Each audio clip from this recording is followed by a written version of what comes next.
ನೆಲ್ಲಿಕಾಯನ್ನು ವೈಜ್ಞಾನಿಕವಾಗಿ ಅಂಬ್ಲಿಕಾ ಆಫಿಷಿನಾಲಿಸ್ ಎಂದು ಕರೆಯಲಾಗುತ್ತದೆ. ಸಸ್ಯದ ಗುಣಲಕ್ಷಣಗಳು: ಇದು ಸಣ್ಣ ಹಾಗೂ ಮಧ್ಯಮ ಗಾತ್ರದ ಪತನಶೀಲ ಮರ. ಈ ಸಸ್ಯವು ಸಣ್ಣದಾದ ಹಸಿರು ಬಣ್ಣದ ಎಲೆಗಳನ್ನು ಹೊಂದಿರುತ್ತದೆ. ತೊಗಟೆ ನಯವಾಗಿದ್ದು ಬೂದು ಬಣ್ಣವಿರುತ್ತದೆ.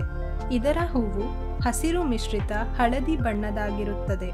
ಹಣ್ಣು ವೃತ್ತಾಕಾರವಾಗಿದ್ದು 1 ರಿಂದ 1.5 ಸೆಂಟಿಮೀಟರ್ ಇರುತ್ತದೆ. ಔಷಧೀಯ ಉಪಯೋಗಗಳು: ನೆಲ್ಲಿಕಾಯಿಯ ರಸವನ್ನು ಅರಿಶಿನದೊಂದಿಗೆ ದಿನನಿತ್ಯ ಸೇವಿಸುವುದರಿಂದ ಮಧುಮೇಹವನ್ನು ನಿಯಂತ್ರಿಸಬಹುದು.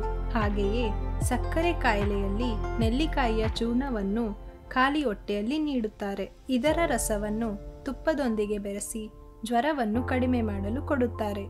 ರಕ್ತಹೀನತೆಯಲ್ಲಿ ಇದರ ಚೂರ್ಣವನ್ನು ಜೇನುತುಪ್ಪದೊಂದಿಗೆ ಸೇವಿಸಬಹುದು. ಕಾಮಾಲೆಯಲ್ಲಿ ಇದರ ರಸವನ್ನು ದ್ರಾಕ್ಷಿಯೊಂದಿಗೆ ನೀಡುತ್ತಾರೆ.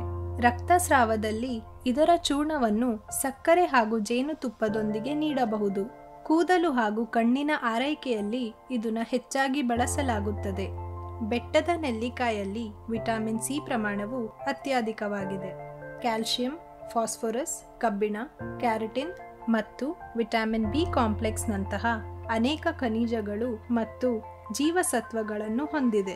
ನೆಲ್ಲಿಕಾಯಲ್ಲಿ ರೋಗ ನಿರೋಧಕ ಶಕ್ತಿ ಇರುವ ಕಾರಣ ಇದನ್ನು ಆಯುರ್ವೇದ ಚಿಕಿತ್ಸೆಗಳಲ್ಲಿ ವ್ಯಾಪಕವಾಗಿ ಬಳಸಲಾಗುತ್ತದೆ. ಈ ಸಸ್ಯವನ್ನು ಸ್ವಾಭಾವಿಕ ಹಸಿರು ಬಣ್ಣ ತಯಾರಿಕೆಯಲ್ಲಿ ಬಳಸುತ್ತಾರೆ.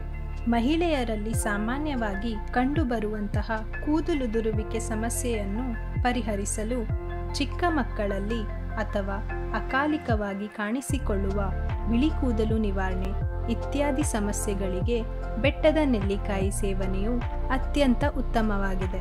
ಹುಳಿತೇಗು, ಆಸಿಡಿಟಿ, ಮಲಬದ್ಧತೆ, ಹೊಟ್ಟೆ ಉಬ್ಬರ ಇತ್ಯಾದಿ ಸಮಸ್ಯೆಗಳಿಗೆ ಬೆಟ್ಟದ ನೆಲ್ಲಿಕಾಯಿಯು ಅತ್ಯಂತ ಉತ್ತಮವಾಗಿ ಕಾರ್ಯನಿರ್ವಹಿಸುತ್ತದೆ. ಬೆಟ್ಟದ ನೆಲ್ಲಿಕಾಯಿಯು ಸಕ್ಕರೆ ಕಾಯಿಲೆ ಮತ್ತು ಅಧಿಕ ರಕ್ತದ ಒತ್ತಡವನ್ನು ನಿಯಂತ್ರಿಸುವಲ್ಲಿ ಅತ್ಯಂತ ಉಪಯೋಗಕಾರಿಯಾಗಿದೆ. Shri Nandi educational trust channel ಅನ್ನು ಸಬ್ಸ್ಕ್ರೈಬ್ ಮಾಡಿ ಹಾಗೂ ಏಕತೆ ಸಿನಿಮಾ ವೀಕ್ಷಿಸಲು ಚಂದಾದಾರರಾಗಿ. ಇದೇ ರೀತಿ ಬೀಜದ ಉಂಡೆ ಕಾರ್ಯಕ್ರಮವನ್ನು ಪ್ರೋತ್ಸಾಹಿಸಲು ಡೊನೇಟ್ ಮಾಡಿ. ಧನ್ಯವಾದಗಳು.